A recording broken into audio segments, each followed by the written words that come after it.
E para fazer uma análise sobre as eleições do primeiro turno, eu vou conversar agora com o Jefferson Rocha, que é o diretor jurídico da Anaterra, o produtor rural. Boa tarde, Jefferson. Muito boa tarde a todos os amigos do Sucesso no Campo. A satisfação está aqui de novo. Jefferson, e como que você analisa as eleições do primeiro turno?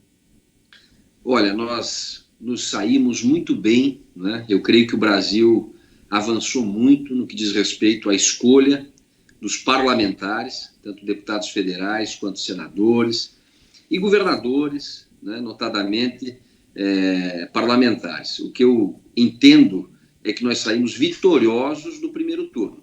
Embora, é claro, no que diz respeito à escolha do presidente da República, o presidente Bolsonaro teve um desempenho muito acima do que as pesquisas haviam mostrado, e agora é um momento crucial em que nós nos encontramos praticamente numa encruzilhada, né? Há todo um apelo por parte daqueles que estavam engajados com a campanha do presidente Bolsonaro em relação à lisura do pleito eleitoral, né?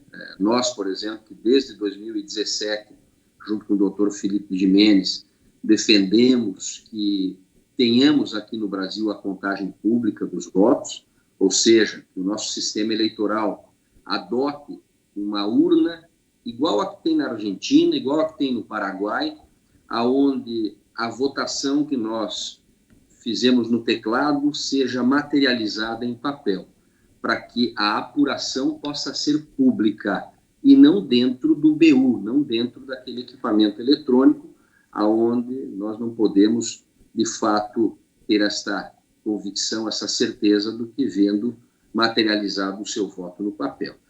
Apesar disso, né, apesar deste problema, vamos dizer assim, nós acreditamos que a única forma de reverter esta situação no Brasil hoje é fazendo com que cada cidadão, com que cada eleitor que no primeiro turno depositou a sua confiança na direita, depositou a sua confiança na reeleição do presidente Bolsonaro, torne-se um candidato e peça voto para aquele indeciso, peça voto para aquele que está do lado de lá, porque muitas vezes é falta de informação, é falta de conhecimento, falta de uma visão, né, do que está acontecendo no nosso país. Não é um momento de nós baixarmos a cabeça, pelo contrário, é um momento de sair às ruas como se cada eleitor candidato fosse e tentar convencer aquela turma que votou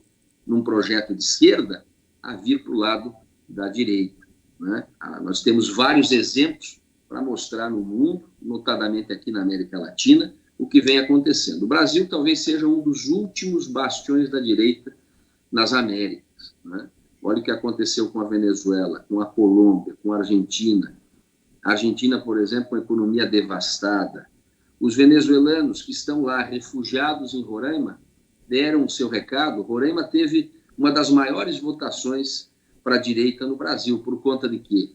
Por conta do exemplo que eles têm na fronteira. Os venezuelanos estão mais preocupados, parece até que os brasileiros, com o resultado da eleição aqui no país. Então, tudo depende de nós. Nós temos que arregaçar as mangas e agora, a partir desse instante, tornarmos-nos de eleitores a candidatos e a pedir voto, evidentemente, para um Brasil que nós escolhemos desde 2018 e que, na nossa concepção, deve e merece continuar. Mas, apesar disso, quero só falar rapidamente das mudanças que nós tivemos no parlamento. Creio que seja um dos parlamentos de centro-direita mais expressivos de toda a história do Brasil. Nós vamos ter ampla maioria para questões como contra a venda de terra para estrangeiro, defesa do direito de propriedade, defesa da família, liberdade econômica. Pelo que nós estamos avaliando, os parlamentares eleitos defendem, em sua maioria, estas bandeiras. Isso é muito bom, é muito positivo para o Brasil. Nós vamos ter uma Câmara e um Senado, que já está consolidado no primeiro turno, defensores dos princípios de direita.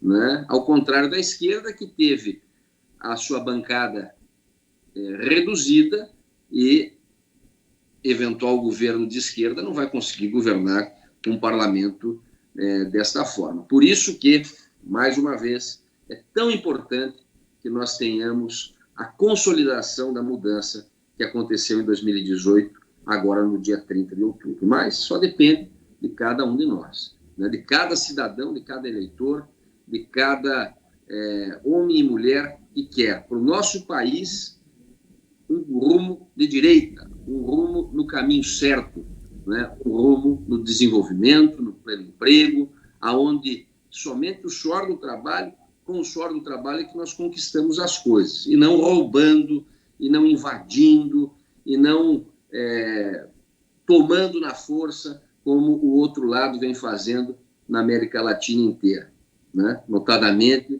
na Venezuela, como dissemos, e na Argentina, onde a carga tributária, por exemplo, do setor agropecuário chega a ultrapassar 45%, 50% com as retenções. Nós não queremos isso para o nosso Brasil e temos tempo de fazer com que esses dias que ainda restam, né, nós trabalhemos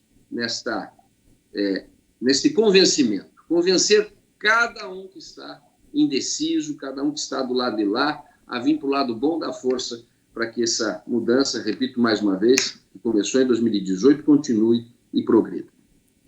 E Jefferson, sobre as estratégias para o segundo turno, esse convencimento, como que deve ser essa conversa? Deve ser uma conversa pacífica, mostrando o que o governo fez até agora, os benefícios, para poder convencer esse pessoal também? Não tenha dúvida. Além de mostrar o que há de bom, a gente tem que pegar os exemplos de tudo que não deu certo com a esquerda. E a gente tem bons exemplos. Por exemplo, eu vou citar uma forma prática de fazer isso. Nosso amigo Zago, lá em Roraima, fez um vídeo lá na fronteira, né, entrevistando algumas pessoas que estavam fugindo da Venezuela para o Brasil.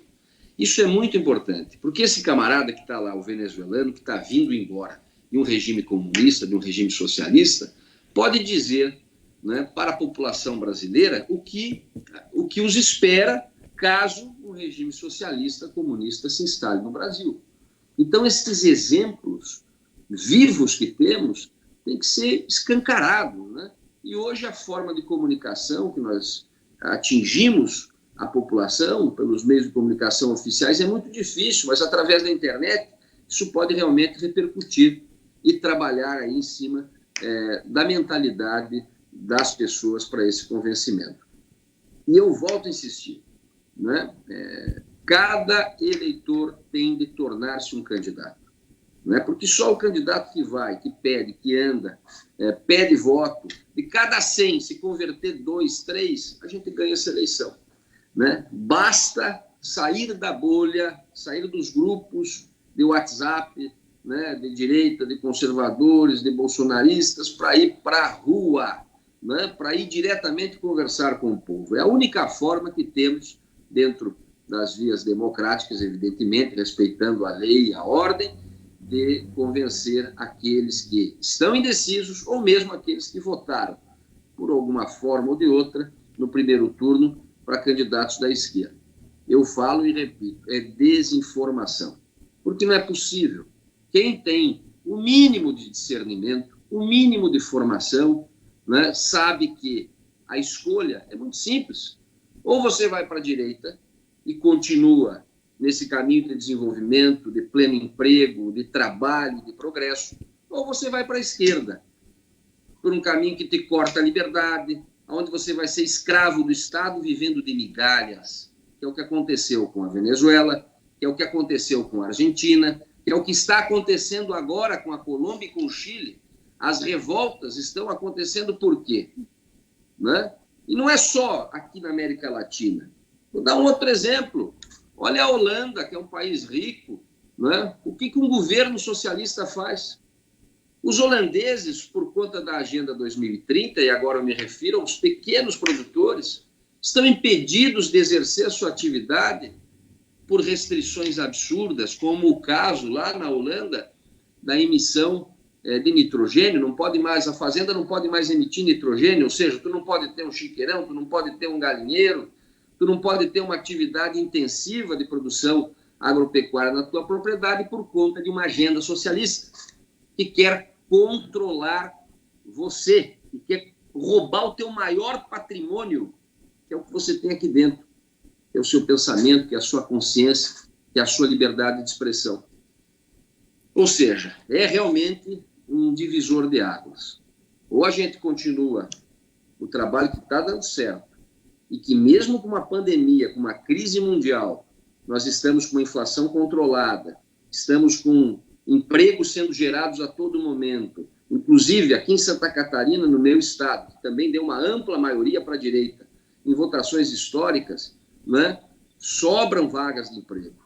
É por conta desse modelo que deu certo é que a gente tem que trabalhar no convencimento das pessoas, seja mostrando tudo que deu certo e que vai continuar dando certo pelo caminho da direita, ou dando os exemplos do que deu errado na esquerda e o que está acontecendo aí nos nossos países vizinhos.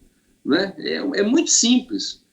O discernimento, tendo o mínimo de discernimento, a pessoa vai colocar a mão na consciência, e mesmo aquele que cometeu o erro no primeiro turno, tenho certeza no segundo não o fará, pelo bem dos seus filhos, dos seus netos, das próximas gerações, pela sua liberdade de escolher um candidato de viés da direita, para que tenhamos aqui no nosso país paz, ordem e progresso para continuar crescendo.